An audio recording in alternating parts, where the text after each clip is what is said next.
All right, ladies and gentlemen, welcome to the Aloha Press Show. My name is JC, joined today by my co-host, Jeff. What's going on, buddy? Well, as you can tell by my outfit, no golf today. It's a little rainy out here in California. So Did that's why we're you? getting an earlier start, though. But let's get to Pebble Beach. I mean, we're wrapping up pretty much the West Coast swing for the most part over in Northern California. I mean, Pebble Beach, I mean, dude, it looked absolutely amazing. And the thing that I took away from it the most was how tiny those greens were and how perfect that golf course looks. And just the views and just dude, I was kind of tearing up all 4 days I watched. The thing that blows my mind, though, is Jim Nance. He lives there, obviously. He's a lover of Pebble Beach. He talks it up like it deserves, right? Because we know it's fucking amazing. So it blows my mind that these tour pros, if you're going to take a week off somewhere else. Why would you take the week off when you could go play at Pebble and you can go play at Spyglass? It blows my mind. It's like, we save up all year just to get the opportunity to go down and play there. These guys get 4, 5, 6 free rounds every year just to go fuck around down there. And they're like, nah, I'm tired. I'm going to rest this week. Rest another week. And it really shows like how great of a golfer you can be. And there's the TPCs in the world that you could just fucking no thanks.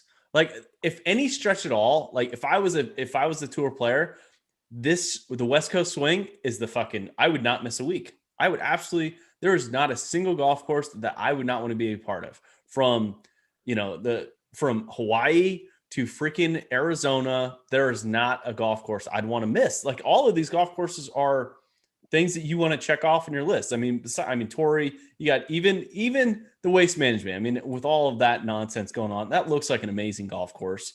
And even the PJ West down south in the desert. I mean, if anything, you probably skip that one. But I mean, and then Hawaii. But then fuck Pebble Beach and then Riviera next week.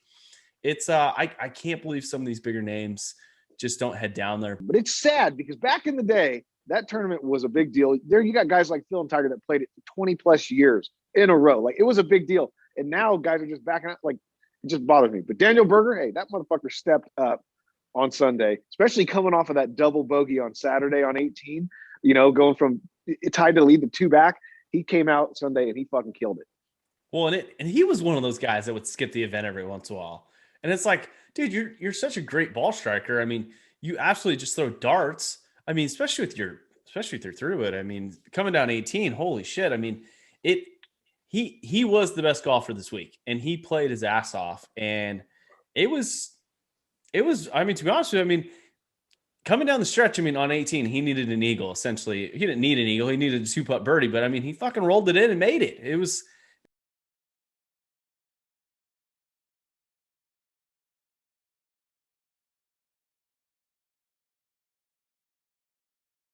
pretty spectacular golf. I mean, your takeaway on Berger himself. I mean, he's got a unique swing. He's been playing great golf, especially ever since the restart with all this COVID nonsense going on. It seems like he's one of the better players that shows up week in and week out. He does. And my takeaway from this week, and I don't follow him enough to know how he plays week in and week out and how he plays every week. But man, he was the one guy in the field that he lost some distance to play the ball down. He was hitting those lower shots with his driver, with his irons, with his wedges. He was coming in low because the greens were soft. They were holding. And yeah, he wasn't as long as everybody else, but he controlled it. He didn't have those balls get caught up in the wind that some of the guys had that were, around Pebble. Like you said, the greens are so small. And if you get above the hole, it's like an automatic bogey, no matter how good your short game is. Well, he didn't miss like that. He'd come up short. And he made the putts when they mattered. So he played smart around there. And fuck, to go out and shoot 67 on Sunday when it was, the scores weren't that great that day, and to kick everybody's ass, he fucking did it. But I think, I mean, if anyone, I mean, Daniel Berger's a guy who, definitely is a much better player right now than Jordan Spieth. He is, and Spieth battled back. He had a rough stretch there in the middle of the round, where I thought he was going to shoot over par again, like he did last week, and he battled back and he got it to 15 under. Wasn't good enough. But I saw an interview with Berger. Berger said Sunday for him, it was a heart attack every hole trying to go out there and win that tournament. So he had nerves. He held them in. He fought well. I mean, his pants were so tight that, he was able to keep things inside, bundled up. Well, I mean, I think his knees gave out on the hole 15 when he fucking almost holed out from the bunker and falls down. Like he doesn't even fall. He's like rolling around in the bunker, and it's like I've never seen that before. The last time I saw some guy have a somewhat looking like a seizure was your brother on hole 15 in the middle of the fairway. I mean, that's the last time someone flopped around on the ground. But you got Daniel Berger literally making snow fucking angels in the bunker. What are you doing? Like, there's a whole group behind you, like playing golf, and you almost hole out, and then you just, you got sand everywhere. It's like, holy shit! No wonder he fell down. He's got his junk all wrapped up in those freaking tight pants. I mean, good God, is it 1962? Like, it's just weird. Like Daniel Berger could be replaced with like yoga pants. Just put a couple pockets on the front of them, and you're right. I mean, it's the stretchy pants. It got to him. Well, I don't think he could get anything in his pockets. They were so fucking tight. But to fall down like that in the bunker, like, come on, dude. I mean, yeah, my brother fell down in the fairway there after he flew the green and plugged one in the back of the bunker and was going to make another bogey. But you're a tour pro. You're going to get your part. Get out of there. Like, no need to fall down. I get that you have a caddy that's going to clean it up for you, but come on.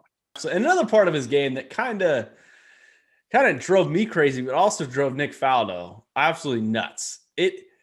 They would cut to Daniel Berger, and they're trying to get some storyline. I mean, they've got Nate Lashley, they got Jordan Spieth, they got Patrick Cantlay, all these guys in the mix. You got Paul Casey, running away with the damn tournament, 8 holes in front of everyone. But you got Daniel Berger lining up putts, and sure enough, they cut away. They're like, oh yeah, he's putting for birdie here. And then he'd back away because you didn't realize that he still had a coin behind the golf ball. Like he was constantly faking out the television cover, and it just was like, dude, how long is it going to take you to putt? Like, I get you're a little yippy with your little putting stroke, but dude, you got to speed this shit up. Well, and luckily the broadcast figured it out after about the first 5 holes, because then they came back to him the second time he was ready to go, and we could actually just see him putt. But imagine playing with that. I would lose my mind. Like, dude, come on, you've got it lined up. Get over and hit it. Like, Jesus Christ.